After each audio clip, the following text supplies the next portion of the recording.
Hello everyone. That was weird. That was like Mr. Tumble.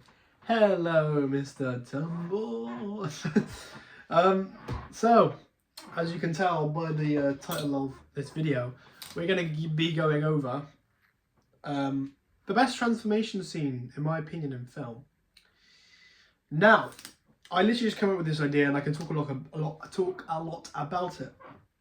But I believe that the best transformation scene ever to exist in a film is of American Werewolf in London in 1981, directed by John Landis.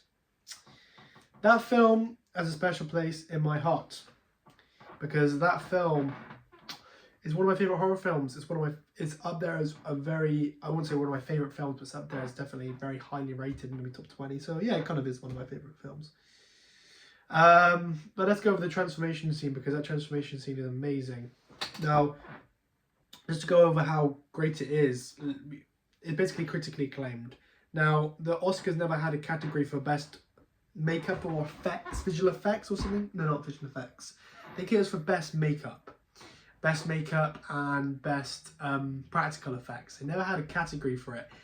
And this film, American Werewolf in London, won an Oscar for that, and they created a category in the Oscars. I don't know if it's solely due to that, but a big significant reason was because it was so good, the effects, that it basically opened up a new category in the Oscars for best practical effects and makeup. I think that's what the category was under, and the person responsible for those was Rick Baker, the effects. He basically won the first ever Oscar, and they basically created a new category because of how great the effects are. Now, the transformation scene is absolutely amazing due to practical effects, and I'm a huge fan of practical effects. I do not like CGI. I'm not a fan of, I'm not totally against CGI. I think there's times where CGI works very well. If you're watching like Marvel movies, superhero movies, if I'm watching Lord of the Rings, The Hobbit, CGI is acceptable. Like, I get it. You know, it's such a big fantasy world, such a big story, you can't do it practically, so I understand, you know, CGI. I don't have a problem or issue with it there because I understand it's the type of narrative that it's portraying. But when we get CGI in horror films, I just really don't think it works. And it's telling a big adventure horror film. I think majority of CGI it doesn't compare to practical effects. I think the reason for me why I think practical effects are better is for two reasons. One, it looks more realistic. Your eyes can detect the bullshit of CGI. Even though CGI is reached such a good level, we can still detect the BS. Practical effects you can because it's real. And second is I believe practical effects are kind of imperfect, and that's what makes it so good and perfect because of their little imperfections of them, you know, particularly with like the 1980s with the slimy, there's like a trend of monsters having slime all over them, being very wet. That's weird. It's not a bit imperfect, but you know, it's not perfect. It's an imperfection, but also makes it really good and really memorable. So that's why I love practical effects. That's why I love this film for it. Practical effects transformation scene. So one, obviously, we have the juxtaposition in the music as well. Blue Moon, Sam Cooke. That's quite a happy song. Quite a upbeat song. Obviously, it juxtaposes with the events of it being a very serious and disturbing and uncomfortable transformation for, I forgot his name. I can't remember the guy's name. But yeah, obviously that juxtaposes that. Other practical effects include how they basically reverse their hair. So when the hair comes out of, David is his name, I think. I'm going to call him David. I'm pretty sure it's David. Hair comes out of his skin, it's reversed. So when they shoot it, they pull the hair, they reverse it so the hair comes out. The latex was an animatronic with the mouth, probably the best bit, the second one time when the mouth is pushing out and it pushes all the way out like that. And it gets like really far. That's amazing. With they use like latex rubber for it to bend, and they use an animatronic to actually push the jaw out. The use of how they cut the floor. They cut the floor in half, and half of David's body was here. So let's say, for the purpose, it wasn't actually, I mean, it's just half of David's body was to the waist. So he was like, this is weird. He was like this, and there was like four cuts down. So let me just, this is hard to explain. This is a floor, and let's get a pencil here. This is a floor. That's a floor, and this is David. And basically David they cut a hole in the floor, so that's a better example. So David's waist is here, and his real legs are here, but they put on top of the line where his waist is, they put fake legs there. So you basically tilt up and it would be like that, where there is fake legs like that. That kind of makes the example. This is the fake leg, and you can see how that sticks out of the floor and it basically creates that effect. That's the best way I can explain it. So it basically looks like he's a really tiny waist. It makes his whole body look like he's a werewolf. And it basically makes it look way more realistic. And like he's actually turning into a fucking werewolf. Other one was probably the most memorable, was when his hand's stretching. So obviously what they did there is they basically had a fake hand here. And where my elbow is, they'd frame it down here. And they would have actual David's arm here. We can actually use a fake arm here. This is the fake arm. It's probably a better example. As a fake arm, and you can kind of see there, kind of how they did it there. So it's like, oh, so like that. And obviously that was a fake arm there. And that's how when he's looking at his hand, that was again with latex, rubber, animatronic. I think it was actually syringes, or syringes with gas and water or something.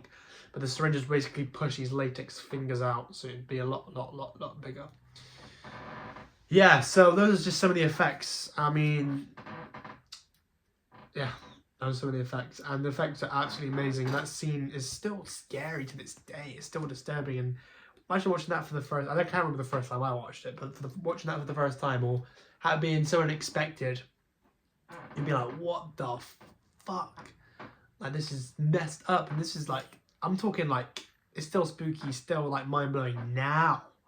Can you imagine that in a theatre in the 1980s, and you're watching American Werewolf in London, and that comes out of nowhere? I mean, what the hell? So yeah, there's definitely that. Originally, the actual scene was meant to be all shot in one shot because John Landis wanted to capture the realism of it, but that was also quite challenging. Luckily, they didn't, because I think I understand where John Landis is coming from. But I think it's a bit better how dynamic it is, how it constantly changes of angles, how we slowly pull into his face and then it actually happens. Also, I absolutely love the I think it's intercut, or just the insert shot, or whatever, of a shot where we see Mickey Mouse, like I don't know if I have anything, but just a Mickey Mouse is like stood there, smiling and looking at him really spookily.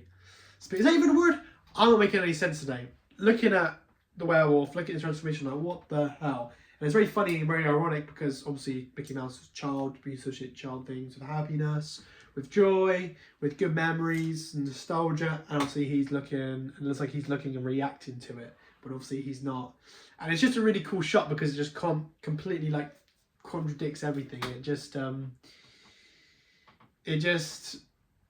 is out of nowhere. But I just love that shot because it's just like, it kind of represents our reaction to it. To the whole transformation. But yeah, the transformation scene is the best scene ever. It won an Oscar. It's fantastic. And you know, the whole effect of the werewolf as well. You never see the back legs because the front two legs, someone's actually in a suit and somebody holds the other actor. So basically, we're going to do it again. We have an actor here. So this person will go into the suit. He puts arms into the werewolf. And I don't know if he operates the head or somebody else operates. I don't know how it works. But he'll be his legs will be out of the costume and somebody will hold his legs so he can walk forward like that. I think there was on some sort of wheel or something like that, but that's how they basically create that effect, and that's amazing as well. I also love the scene in the adult theatre.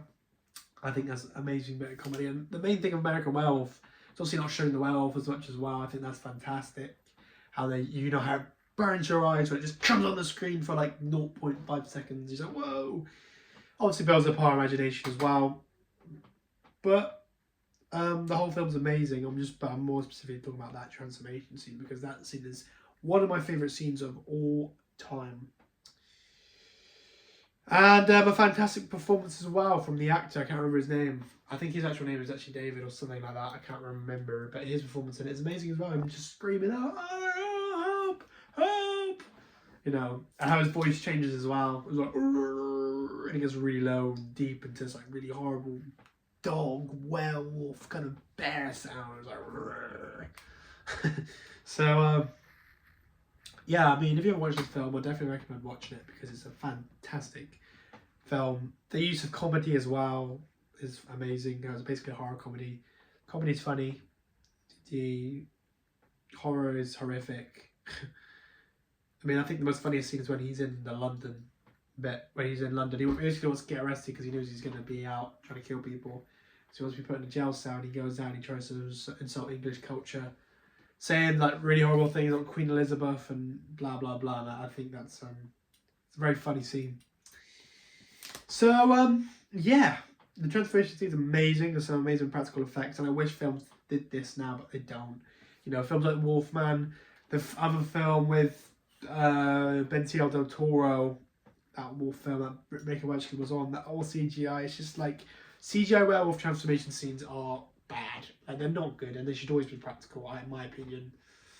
Most of them can't really pull it off, and even if they do pull it off well, it's still just not the same. But that will always be the best one due to the practical effects, how the practical effects were done. Sense of direction from John Landis, the effects done by Rick Baker, and the performance of David Salling. So yeah, watch that scene. I'll probably leave a link down below to the scene because it's fantastic. A bit of cinema, you can learn a lot from it. And watch the film as well if you haven't watched the film, because it's fantastic for both the friend as well. The friend's really cool with all the effects and how he gets more dead looking as the film goes on. So thank you very much for listening. I don't know what I will film tomorrow. I got random ideas. I came with this idea like 5 seconds before I switched on the cameras. I got thinking something. Got to make something. Thank you guys. Corner Stop is filming this week as well, so I'll document that as well. Can I press stop with this? No, I cannot. I'll just do it with this. Bye bye.